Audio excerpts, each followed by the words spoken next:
Bé, avui ens submergim en la història d'un dialecte realment únic, un que està lluitant, i molt, per sobreviure.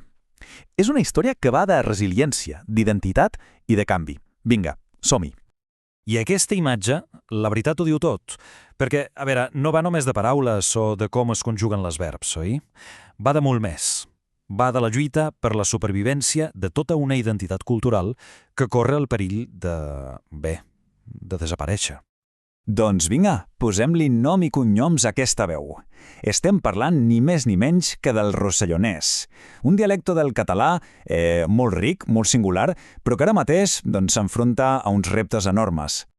A veure, per entendre'ns, el rossellonès és la variant del català que es parla a la Catalunya Nord, aquell territori que està sota administració francesa. I clar, precisament, tota aquesta història, tot aquest context, és el que li ha donat una personalitat, única. D'acord, però què el fa tan diferent? Vull dir, què el distingeix d'altres maneres de parlar el català? Anem a veure quins són els seus trets més característics, sí. Aquests mapes van molt bé per fer-nos una idea.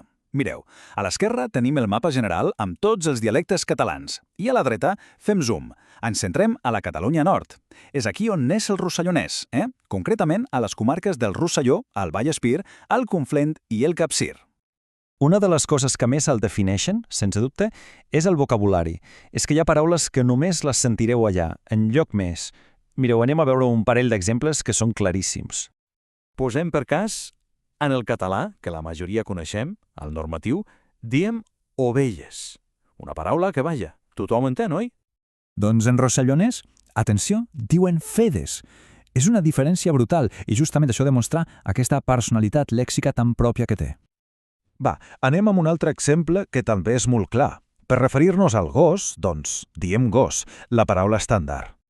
I en rossellonès, doncs diuen ca, molt més curt, directe al gra, i és precisament aquest vocabulari tan particular el que li dona aquest caràcter que no es pot confondre. Clar, la pregunta és inevitable. Si és tan ric i tan singular, com és que està en perill de desaparèixer? Aquí és on entrem potser a la part més complicada i, sí, més preocupant de tota aquesta història. La veritat és que la situació és crítica, i és per una combinació de factors. Per una banda, l'ús al carrer, l'ús social, està en caïda llibre. A més, la cadena s'ha trencat. La transmissió de pares a fills ja gairebé no es fa. I què passa? Doncs que ara mateix qui el parla principalment és la gent gran. I per si tot això fos poc, no té un reconeixement oficial fora França, i la pressió del francès és simplement aclaparadora. Aquest gràfic, parla per si sol, oi? Mireu la diferència. La presència del francès als mitjans de comunicació tradicionals és que és totalment dominant. I encara que hi hagi iniciatives molt meritòries com Ràdio Arrels, l'espai per al català és mínim. I clar, això fa que sigui molt difícil que tingui visibilitat i un cert prestigi social. Però atenció, perquè la història no s'acaba aquí, ni de bon tros. Just quan semblava que tot estava perdut, ha aparegut un moviment de resistència i amb una energia increïble. Anem a veure com la comunitat s'està organitzant per intentar donar-li la volta a la truita. I aquesta imatge és el símbol perfecte del que està passant. Com que no hi ha espai als mitjans de sempre, els tradicionals, doncs què ha passat? Doncs que ha sortit una nova generació de creadors que estan fent servir les eines digitals per construir una mena de casa, una llar digital, on el rossellonès pugui viure i créixer. I aquí en tenim uns quants, d'aquests protagonistes. Són els veritables campions digitals.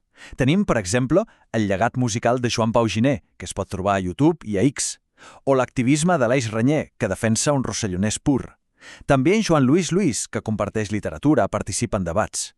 I fins i tot filòlogues, com la Rosana, que crea continguts educatius superinteressants. Aquesta gent realment són l'esperança del rossellonès avui dia. La diferència és que és brutal. Mentre que els mitjans tradicionals, com dèiem, ofereixen un panorama gairebé desèrtic, el món digital està ple, bull d'iniciatives que surten de la gent, de la comunitat, i que no només el protegeixen, sinó que el celebren. És un canvi de paradigma total. Bé, i amb tot això arribem ja al final d'aquest recorregut. Hem vist la seva bellesa, hem vist els perills que l'amenacen i també aquesta lluita per sobreviure. Llavors, amb què ens quedem? Quina és la conclusió de tot plegat? Jo crec que aquesta frase ho clava, ho resumeix perfectament. És veritat, el futur del rossellonès no està garantit. Ningú no sap què passarà, però només veure la passió, les ganes amb què la comunitat està lluitant per salvar-lo, això, per si sol, ja és una victòria. És un exemple brutal de resiliència cultural. I mira, acabem amb una reflexió final que va molt més enllà del cas concret del rossellonès, perquè la seva lluita, en el fons, ens interpel·la a tots. Vivim en un món on tot tendeix a ser igual, més homogeni, i protegir aquestes petites veus, les que ens fan únics, és un repte global. La pregunta és, com ho fem per assegurar-nos que aquestes veus no s'apaguin del tot? Com les protegim? Bé, la pregunta queda a l'aire.